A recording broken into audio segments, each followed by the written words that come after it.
গতকালকে জাতীয় দৈনিক প্রথম আলো এবং আর কয়েকটি পত্রিকায় এবং সম্ভবত একটি অনলাইনে এসছে, আমি দেখার সুযোগ পাইনি, একটি সংবাদ প্রকাশিত হয়েছে যে আমি দীর্ঘ 10 বছর পর আমার নিজ জেলা কক্সবাজারে অবতরণ করলে সেখানে সম্বর্ধনায় আমার দলের পক্ষ থেকে যে সম্বর্ধনা আয়োজন করা হয়েছে সেখানে একটি গাড়ি আমি ব্যবহার করেছি, যে গাড়িটি একটি কোম্পানির, যার নামে সংবাদে লেখা হয়েছে এস আলম কোম্পানির।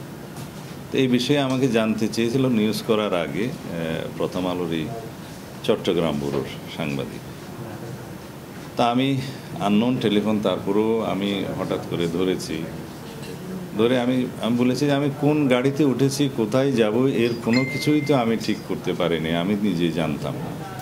এগুলো জেলা বিএনপির নেতৃবৃন্দ যারা সম্বর্ধনা আয়োজন করেছে তারাই জানত। এখন দীর্ঘ 10 বছর পর আমার নিজ জেলায় যাওয়ার সুযোগ হয়। দলের নেতা কর্মীগণ আমাকে সম্বর্ধনা দেওয়ার যে আয়োজন করেছে বিমানবন্দরে এবং কক্সবাজার থেকে আমার নির্বাচনী এলাকা চকরিয়া পেকুয়ার মহাসড়কের বিভিন্ন স্থানে, তাতে লোকে লোকারণ্য হয়ে যায়। কক্সবাজার বিমানবন্দরের যে বিমানবন্দর সড়ক, এখানে কোনো রকমের কোনো গাড়ি ঘোড়া ঢোকার কোনো সুযোগ তখন ছিল না, এত বেশি লোকের সমাগম। তা আমি বিমানবন্দরে নামার পরে কিছু গাড়ি দেখেছি ভিতরে, তা আমাদের নেতাকর্মীরা বলেছেন যে এইটাতে ওঠেন, এই গাড়িতে আমি উঠেছি। তা এখন সেই গাড়িটি কার, সেই মুহূর্তে আমি তো ওই চিন্তা ভাবনার মধ্যে ছিলাম না, আমি তখন অনেকটা আবেগাপ্লুত ছিলাম। আমার দেশবাসীর ভালোবাসায় সিক্ত হচ্ছিলাম এবং মনের মধ্যে মা বাবার কবর জিয়ারতের বাসনায় মগ্ন ছিলাম। তখন আমার মনের অবস্থা ছিল না যে আমি কোন গাড়িতে, কার গাড়িতে উঠছি ইত্যাদি খোঁজ নেয়ার। এই সংবাদ প্রকাশ হওয়ার পরে আমি খোঁজ নেওয়ার চেষ্টা করলাম এবং জানতে পারলাম এই গাড়িটা আমার এলাকার এক ছোট ভাই, যে উক্ত কোম্পানিতে বিভিন্ন জমি জমা দেখাশোনার কাজ করে এবং কোম্পানি থেকে তাকে বিভিন্ন সময় ব্যবহারের জন্য এই গাড়িটি দেয়া হয়। সেও অন্য সকলের মতো আমাকে বরণ করার জন্য এয়ারপোর্টে গেছে, তার গাড়িতে করেই গেছে। এখন সেও জানতো না যে আমি তার গাড়িতে উঠবো, আমিও জানতাম না আমি কার গাড়িতে উঠবো। এটা জেলা বিএনপির নেতৃবৃন্দ ঠিক করেছে। তো এই অবস্থায় যে সংবাদটা প্রকাশিত হয়েছে তাতে জনমনে কিছু বিভ্রান্ত সৃষ্টি হওয়া স্বাভাবিক। তারপরেও এই একটি পুরাতন গাড়ি সে আমার ছোট ভাই নিয়ে গেছে, সে খুব আনন্দিত যে আমি তার গাড়িতে ছুটতে পেরেছি। এটা আমার পক্ষ থেকে আমি জানতাম যদি যে এই গাড়ি একটি নির্ধারিত কোম্পানির বা তাহলে হয়তো আমি সাবধানতা অবলম্বন করতাম। তারপরেও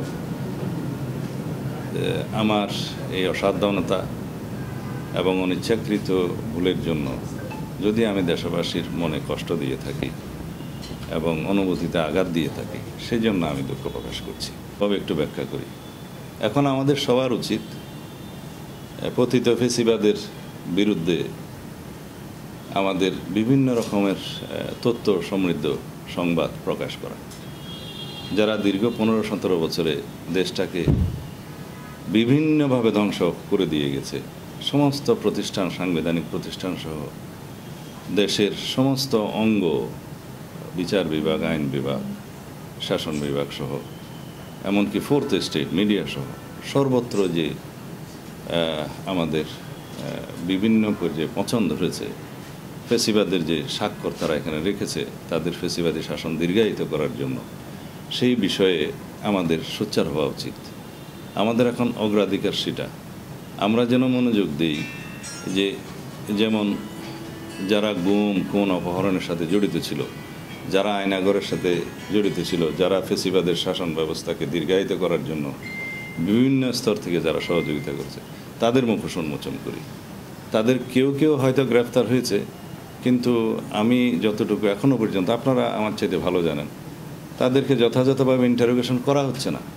আজ পর্যন্ত কোনো গুমের রহস্য উন্মোচন করা যাচ্ছে না। আজকে এই সরকার দায়িত্ব নিয়েছে, প্রায় কতদিন হলো, মাসখানেকের কাজ, আজকে প্রায় প্রায় 20-25 দিন মতো হলো। এখানে আমাদের সবচেয়ে গুরুত্বপূর্ণ এবং অগ্রাধিকারের যে কাজটি ছিল, যে দেশবাসীর আকাঙ্ক্ষা ছিল যে আমরা যেন গুম খুনের যেই আস্তানা সেগুলো খুঁজে বের করি। যারা বিগত 15-17 বছরে ফেসিবাদের রোষানলে পড়ে যারা জোরপূর্বক অপহরণ হয়েছে, এনফোর্সড ডিসঅ্যাপিয়ারেন্স যেটাকে আমরা বলি, তাদেরকে খুঁজে বের করি। তাদের যে এই কর্মকাণ্ডে কারা সহযোগিতা করেছে সরকারি পর্যায় থেকে বিভিন্ন বাহিনী, বিভিন্ন গোয়েন্দা সংস্থা, তাদেরকে আমরা মুখোশ উন্মোচন করি। এবং যারা এই পর্যন্ত গুমের শিকার হয়ে জীবিত থাকতে পারার মতো সৌভাগ্য অর্জন করেছে, তাদের কাছ থেকে আমরা তথ্য নিয়ে জানার চেষ্টা করি যে কোথায় কোথায় এই সমস্ত আয়নাঘর আছে। এগুলো আমাদের অগ্রাধিকার।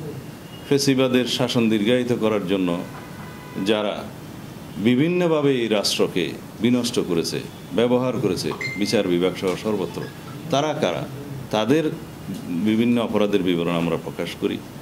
এবং যারা বিভিন্ন পর্যায়ে সরকারি চাকরি থেকে রাজনীতির নেতার মতো আচরণ করে এই ফেসিবাদকে দীর্ঘায়িত করার চেষ্টা করেছে, বিভিন্ন বাহিনীর এবং বিভিন্ন ব্যুরোক্রেসির, তাদেরকে আমরা চিহ্নিত করি।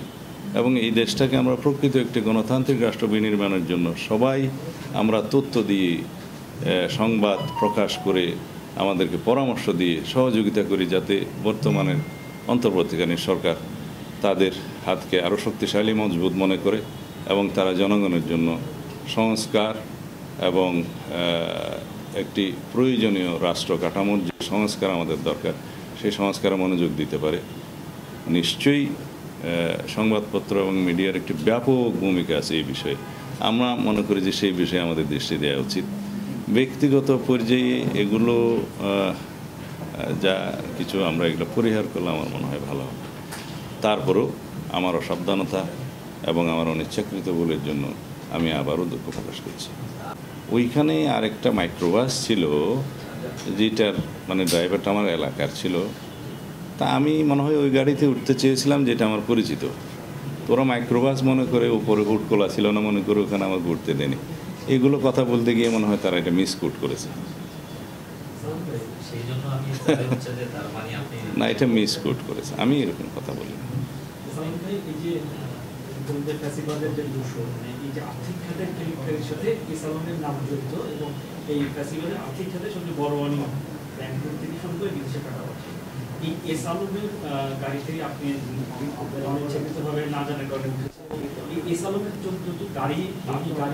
গাড়ি সরিয়ে নিয়েছে, এক ডিপো থেকে আরেক জায়গায় নিয়ে গেছে, সেইখানে বিএনপির একটি অংশ চট্টগ্রাম তাকে সাহায্য করেছে এবং এই কারণে তাদের বিরুদ্ধে অ্যাকশনও নেওয়া হয়েছে।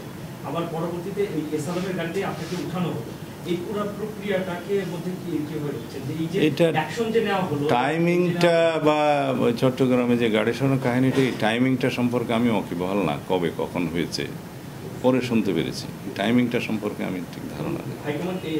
চট্টগ্রাম মহানগর দক্ষিণ বিএনপির কমিটিটাকেও বিলুপ্ত করা হয়েছে, এটা দলের শোকজ করেছে মনে হয়। এগুলো আপনি এলাকায় গিয়েছেন 28 তারিখ, হ্যাঁ, নিউজটা হচ্ছে গতকাল, মাঝখানে 4 দিনের একটা ব্যবধান। সেক্ষেত্রে এটা কি রাজনৈতিক উদ্দেশ্য প্রণোদিত কিংবা কোনোভাবে আপনাকে? আমি তো বলেছি, আমি জিনিসগুলোকে পজিটিভলি দেখি। আমরা যেন মনোনিবেশ করি রাষ্ট্র গঠনের জন্য, রাষ্ট্র সংস্কারের জন্য, ভবিষ্যৎ বাংলাদেশ, গণতান্ত্রিক বাংলাদেশ বিনির্মাণের জন্য যে সমস্ত বিষয়ে আমাদের মনোযোগ দেওয়া উচিত, আমরা ওইখানে দেখি। ব্যক্তি পর্যায়ে আমি কাউকে এ বিষয়ে কিছু বলতে চাই না।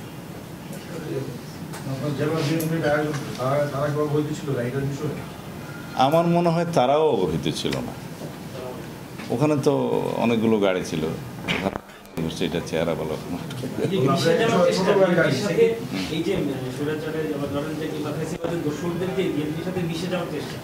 এই গাড়িগুলো যে আপনাকে নিতে আসলো, এই যে মিশে যাওয়ার চেষ্টা, এইটা ঠেকানোর জন্য আপনারা কিছু করবেন কিনা, কিংবা এই যে মিশে যাওয়ার? আচ্ছা জেন্টলম্যান, এটা কি প্রায়োরিটি?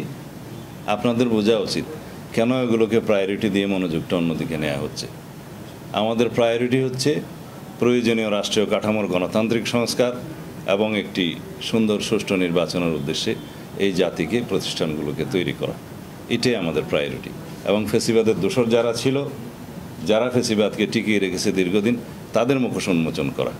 আমি তো 10 বছর ফেসিবাদের রোশানলে পড়ে নির্বাসিত ছিলাম, আয়নাগরে ছিলাম, মৃত্যুর মুখোমুখি ছিলাম। আমাদের তো আর কোনো পরীক্ষা দেওয়ার প্রয়োজন আছে বলে মনে করি না জাতির জন্য। বাকি যে সময়টুকু আল্লাহ রাব্বুল আলামিন দেন জীবনের, সেই সময়টা এই জাতির জন্য, এই দেশের জন্য, মানুষের জন্য আমরা ব্যয় করতে চাই। আপনি সালামের বিরুদ্ধে কোনো চান কিনা, তার অনিয়ম বা মানি লন্ডারিং যে ধরনের অভিযোগ আছে এগুলোর বিচার চান কিনা, বা এর বিরুদ্ধে? আমরা যে চাই না এরকম কোনো কথা কেউ বলেছে? বিএনপি বলেছে বা অন্য কেউ বলেছে? অবশ্যই সকল রকমের অনাচারের আমরা সুবিচার চাই। প্রিয় নাম্বার সেট করে বিকাশে সেন্ড মানি করুন ফ্রি।